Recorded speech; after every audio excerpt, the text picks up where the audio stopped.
Kailangan pa bang ako ay tanungin? Guys, good afternoon. Magluluto tayo ng ano ngayon guys. Pakbit.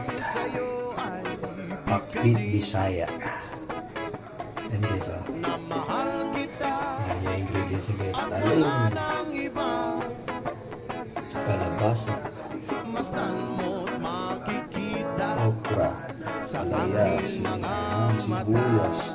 Sahog natin guys yung bago sa cow garlic. Kailangan pa bang Lagyan natin ng extra sauce, toyo, seasoning. At saka ihahabol natin yung alamang natin. And guys, pakbit DC1. See you guys. Fresh and tasty yung niluto natin ngayon guys na pakbit DC2. Guys, luto na. Kaluluto lang yun guys. Pakbit DC2.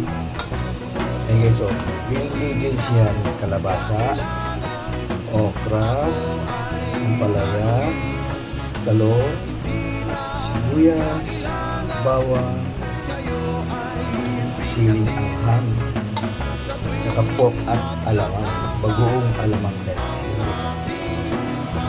Pakbit DC2, bagong luto yun guys. See you guys sa kanya.